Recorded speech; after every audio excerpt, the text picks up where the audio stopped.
Sir సగటు సామాన్యులందరూ కూడా అంటే ఈ పప్పులు ఉప్పులు గత ప్రభుత్వ హయాంలో ఏది పెంచనన్న పెద్ద పెద్ద మనిషి కరెంటు బిల్లులని నిత్యావసరాలని చెత్త పన్నులని అన్నీ పెంచేసిన నేపథ్యంలో చంద్రబాబు గారు వచ్చిన దగ్గర నుంచి కూడా పేదవాళ్ళకి మనం మాట ఇచ్చాం, వాళ్ళు మనల్ని నమ్మారు, మన అధికారం కట్టబెట్టారు, సేవ చేయాలి అనే విధంగా ఈ తీసుకుంటున్న నిర్ణయాలు ఎలా చూడాలి సార్? ఈ రోజున కందిపప్పు దేశవాళీ కందిపప్పుని రైతు బజార్ల ద్వారా 160 రూపాయలకి, అలాగే మంచి క్వాలిటీ బియ్యాన్ని 50-55 రూపాయలకి అందించడాన్ని ఎలా చూడాలంటారు?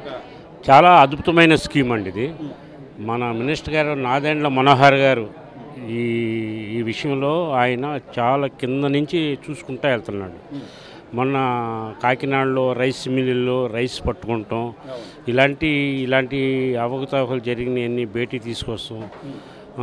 అవన్నీ చాలా చెప్పుకోవాల్సిన విషయాలండి. కానీ గతంలో సార్ సన్నబియ్యం అన్నారు, మేము సన్నబియ్యం ఇస్తాం, మళ్ళీ ఆయన సన్నబియ్యం ఇస్తామని ఎవరు చెప్పారని చెప్పి ఆయన ఎదురు తిరిగి మాట్లాడడం కానీ, పేదవాళ్ళకు ప్రతిదీ కూడా అందుబాటులో ఉంచుతాను, నేను పేదవాళ్ళ కోసమే వస్తున్నాను పెద్ద మనిషి ఎలా పరిపాలన కొనసాగించాడు? ఇప్పుడు ఆయన జగన్మోహన్ రెడ్డి గారు ఒకటే చేశాడండి, నేను ఏదో తీసుకొచ్చి బట్టలు నొక్కుతున్నాను, అన్ని పేదవాళ్ళు కరెక్ట్గా వెళ్ళిపోతున్నాయి అని ఊహల్లోనే బతికిపోయాడు ఆయన.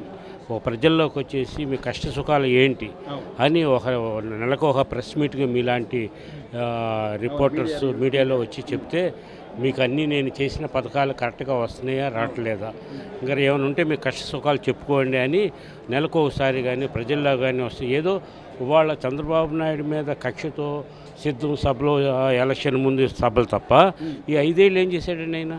5 ఏళ్ళు ఏం చేయలే. ఇవాళ పులివెందులో ఒక 4 స్టార్ హోటల్ గురించి చూశాను నేను. అసలు పులివెందులు లాంటి చిన్న విలేజ్లో నీకు 4 స్టార్ 5 స్టార్ 4 స్టార్ హోటల్స్ ఎందుకండి? అదేదో ప్రజలకి ఇవ్వాల్సినవి నువ్వేను అన్ని చోట్ల భవనాలు కట్టుకుని ఈ డబ్బంతా ప్రజల దగ్గరండి. ఈ నేపథ్యంలోనే సార్ అంటే ప్రతి వాడికి నేనేదో బటన్ నొక్కుతున్నా, డబ్బులు వేసేస్తున్నా భ్రమను కల్పించి మళ్ళీ తిరిగి తీసుకుంటున్నది కరెంటు బిల్లుల రూపేణా, లేకపోతే నిత్యావసరాలు, లేదా ఇప్పుడు టాస్మాక్ ఉంది, విస్కీ బ్రాందీ, అది చాలా అన్యాయం అండి. చాలా అన్యాయంగా దాంట్లో మరి సామాన్యంగా నాకు ఎంత దోచేసారో తెలియదు కానీ మనుషుల్ని వాళ్ళు ఇది లివరు కిడ్నీలు పాడు చేసి వాళ్ళ హాస్పిటల్కి వెళ్తే రేపొద్దున వాళ్ళ ఫ్యామిలీ, వాళ్ళ పిల్లలు, వాళ్ళ ఫ్యామిలీ ఏమైపోద్దండి? ఇప్పుడు ఉదయం నుంచి అమ్మరు అసలు మన ఇండియాలోనే మన ఆంధ్రప్రదేశ్ అంత రోడ్లు ఇట్లా గుంతలు ఇవన్నీ ఎక్కడా లేవండి. ఇండియా లెవెల్లో ఇండియా మొత్తం చూసుకుని ఏ స్టేట్లో ఇట్లా ఉండవు. మరి ఆయన రోడ్లు డెవలప్మెంట్ చేయలేదు.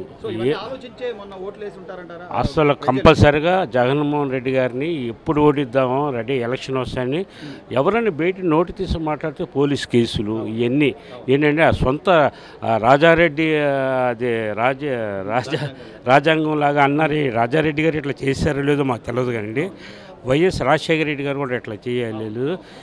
ఇంకా జగన్మోహన్ రెడ్డి ఇంకా లైఫ్లో రేపొద్దున ఎంపీగా నిలబడతాడు, అక్కడ కూడా గెలుస్తాడని నమ్మకం లేదు. అక్కడ కూడా ఓడిస్తారు జనం. పులివెందుల్లో మన జనం తిరగబడ్డారు కండి. ఆయన ఇంటికి వస్తే ఎక్కడికి వచ్చినా, ఆయన ఏ మీటింగ్కి వచ్చినా ఫర్దర్లో ఇప్పుడు నువ్వు ఎమ్మెల్యేగా గెలిచావు, పులివెందులు సమస్యలు ఉంటే అసెంబ్లీలో మాట్లాడాలి, నువ్వు ప్రజల్లోకి రా, నువ్వు ఎమ్మెల్యే ఉండి చంద్రబాబు నాయుడు ఇట్లా తప్పుగా చేస్తుంటారా, వాళ్ళంతా లేక అధికారంలో ఉండి ముఖ్యమంత్రిగా ఉన్నప్పుడు సమయంలోనే ఆయన మీద కేసులు పెట్టి 54 రోజులు జైల్లో పెడితే దానికి సరైన ఆధారాలు లేవు, ఇన్సైడ్ ట్రేడింగ్ అన్నారు, ఆధారాలు లేవు, ఎన్నో రకాలుగా కేసులు పెట్టి ఎంతసేపు ఆయన వ్యక్తిగత కక్షలు దాన్ని ఇది చేసుకోవడం తప్ప ప్రజల కోసం ప్రజలు ఎందుకున్నారు? 151 సీట్లు ఇచ్చారు, వాళ్ళు నమ్మారు, వాళ్ళకి ఏదో చేయాలి అనేది తప్పన ఎక్కడ కనపడలేదండి. ఆయన అహంకారమే ఆయన పాతాళానికి ఏదో పవన్ కళ్యాణ్ ఏదో మీటింగ్లో నేను పాతాలు నొక్కేస్తానన్నాడు, తొక్కుతాడు, అట్లాగే తొక్కు చూపించారు. చివరిగా ఈ ప్రభుత్వం ఏర్పడిన దగ్గర నుంచి సుమారు 20-25 రోజులు అవుతుంది. ఆయన ప్రతిదీ కూడా సమీక్షలు చేయడం, దాని మీద శ్వేతపత్రాలు విడుదల చేయడం, ఉచిత ఇసుక విధానాన్ని తీసుకురావడం, ఇవన్నీ కూడా ఎలా ఉన్నాయంటారు సార్? అసలు ఉచిత ఇసుక తీసుకొస్తాం. ఇవాళ భవన కార్మికులు కానీ చిన్న ఇల్లు కట్టుకున్న వాళ్ళు కానీ అందరికీ మంచి ఉపయోగం ఉండేది. ఇంతకుముందు చంద్రబాబు నాయుడు 5 ఏళ్ల క్రితం ఉండేది, తర్వాత వీళ్ళు చేశారు. ఒకళ్ళు ఇసుక కొనాలంటే ఒక ట్రాక్టర్ 13,000. ఇప్పుడు ఏమంటున్నారండి వీళ్ళు, మీరు ట్రాక్టర్ ఎంత అవుతుందో తీసుకుని ఉచితంగా ఉంటున్నారు. అది మంచిదండి, సూపర్ అండి. మన పేద ప్రజల కోసం మంచి ఉచిత ఇసుక అనేది అసలు అద్భుతమైన స్కీమ్ అండి అది. ఇంకా మన ఆంధ్రప్రదేశ్ కూడా ఇట్లా ఉచితం చేస్తే బిల్డర్స్ రియల్ ఎస్టేషన్ రావాలి కదండి, బిల్డర్ కట్టాలి కదా. నువ్వు ప్రతిదీ నువ్వు అక్కడికి ఇక్కడికి దొంగ ఇసుక ఎమ్మెల్యేలు, ఎంపీలు, మినిస్టర్లు దోచేశారండి.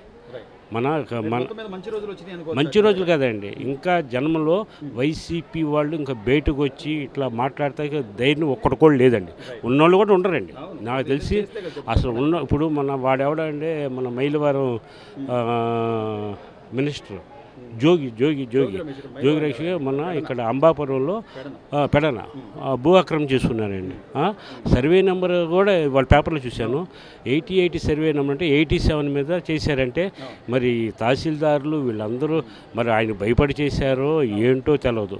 చంద్రబాబు నాయుడు గారు అన్నీ వస్తాయి. చంద్రబాబు నాయుడు గారు, పవన్ కళ్యాణ్ ఇంకా ఊరుకోరండి. ఈ అరాచకాలన్నీ త్రూ లీగల్గా కోర్టు ద్వారా మనం డైరెక్ట్గా ఎక్కడ అటెక్కడు వ్యక్తులు కట్టలేదు. వాళ్ళు చేసిన పాపాలన్నీ బయట పడతాయండి.